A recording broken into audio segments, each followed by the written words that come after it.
ସଚିନଙ୍କ ଠାରୁ Chris Gayle ସମସ୍ତେ ଫେଲ୍। ବୈଭବ ସୂର୍ଯ୍ୟବଂଶୀଙ୍କ ଏ ରେକର୍ଡ କେହି ଭାଙ୍ଗି ନଥିଲେ। ଭାରତୀୟ କ୍ରିକେଟରେ ସୂର୍ଯ୍ୟ ପରି ଏମିତି ଚମକୁଛନ୍ତି ଯେ ତାଙ୍କ ପ୍ରତିଭା ଆଗରେ ବଡ଼ ବଡ଼ କ୍ରିକେଟରଙ୍କ ରେକର୍ଡ ଏବେ ଫିକା ପଡ଼ିଲାଣି। ମଇଦାନରେ ଥିବା ପର୍ଯ୍ୟନ୍ତ ଛକା ଚୌକା ବର୍ଷା, ଆଖି ପିଛୁଳାକେ ଅର୍ଦ୍ଧଶତକ, ଖାଲି ଯାହା ଡବଲ ସେଞ୍ଚୁରୀଙ୍କୁ ଅପେକ୍ଷା।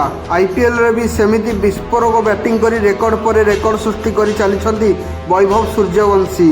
ଆଇପିଏଲ୍ରେ ସନରାଇଜର୍ସ ହାଇଦ୍ରାବାଦ ବିରୁଦ୍ଧରେ ମାତ୍ର 36 ବଲ୍ରେ ଶତକ ମାରି ଏମିତି ରେକର୍ଡ କରିଛନ୍ତି ଯାହା ପୂର୍ବରୁ କେହି କରିନଥିଲେ। 25 ତାରିଖରେ ଏହି ସ୍କୋର କରି 15 ବର୍ଷୀୟ ବୈଭବ ସୂର୍ଯ୍ୟବଂଶୀ ଟି20 କ୍ରିକେଟରେ ଦ୍ରୁତ 1000 ରନ୍ ପୂରଣ କରିବାର ସବୁଠାରୁ କମ୍ ବୟସର ଖେଳାଳି ହୋଇଛନ୍ତି। ଏହି ମ୍ୟାଚ୍ରେ ସୂର୍ଯ୍ୟବଂଶୀ 12ଟି ଛକା ଓ 5ଟି ଚୌକା ମାରି ଚଳିତ ଆଇପିଏଲ୍ରେ ଦ୍ୱିତୀୟ ଶତକ ହାସଲ କରିଥିଲେ। ଏହି ସଫଳତା ସହ ସେ ଟି20 ଫର୍ମାଟ୍ରେ 473 ବଲ୍ରେ ଦ୍ରୁତ 1000 ରନ୍ ପୂରା କରିବାରେ ଏହା ପୂର୍ବରୁ କେବଳ ଅଷ୍ଟ୍ରେଲିଆର ମିଚେଲ୍ ଓଭେନ୍ ନାଁରେ ଥିଲା।